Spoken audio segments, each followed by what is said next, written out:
Les enseignants, quand j'ai commencé ma carrière, parce que c'est pas hier, nous étions essentiellement des dispensateurs de savoir. Et l'enjeu aujourd'hui, c'est non seulement d'être des dispensateurs de savoir, donc des pédagogues, mais d'être également ce que l'on peut appeler des êtres polymorphes, à savoir on est éducateur, on est assistant social et on est porteur de projet également. Et donc c'est pouvoir gérer tout cela. Les conditions d'exercice des métiers de l'enseignement ont considérablement évolué au cours du temps et à tout moment de sa carrière, des changements, des nouveautés amènent à questionner la manière de s'impliquer dans la fonction. Je me dis que l'enseignement est c'est un métier qui me permet d'avancer, de remettre en question, d'avoir envie de progresser. Je me dis, mon Dieu, qu'est-ce qu'on a à apprendre, même au bout de 17 années d'enseignement. J'ai encore beaucoup de choses à apprendre. Les enfants évoluent, la société évolue, la pédagogie évolue. Ce qu'on peut faire, c'est pour ça que je suis ici, continuer à se former, à apprendre plein de choses, à rencontrer des personnes différentes et voilà, à essayer au mieux de transmettre des choses aux enfants. L'évolution de la société renforce une série de défis collectifs ou individuels.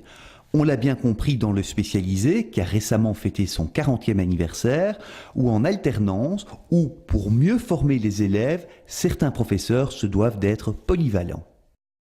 Moi, ça me permet aussi, en tant que professeur de pratique, de voir ce qu'on fait maintenant au niveau des techniques, de ne pas être en retard et de voir aussi ce que le jeune fait réellement en entreprise.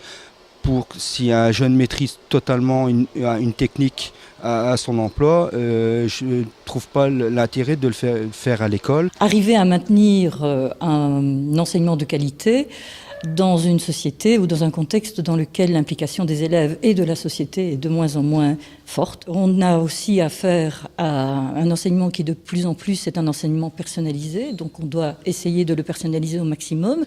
Mais tout ça dans des groupes qui sont de plus en plus importants. Ein guter Lehrer sollte offen sein für die Schüler, sollte ihnen helfen, wenn sie nicht weiter wissen, gut erklären können, einen lockeren Unterricht gestalten, der nicht zu trocken ist, ja, und hilfsbereit sein. Adapter ces pratiques est un défi pour l'enseignant.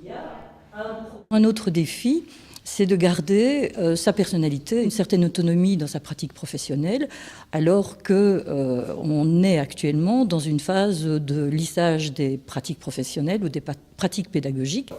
Ces défis, ces questions et d'autres mutations des métiers de l'enseignement sont au cœur du chantier mené par Bernard Petre.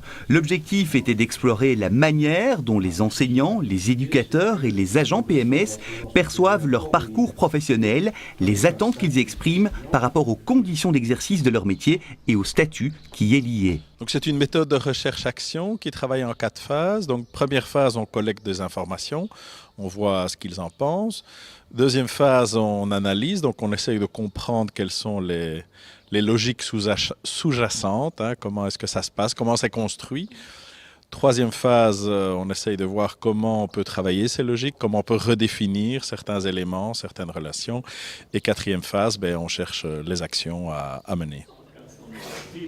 À travers ces rencontres, ces travaux, ces analyses, il s'agit de voir comment concevoir la carrière des équipes éducatives et des agents PMS pour faire face aux défis du XXIe siècle.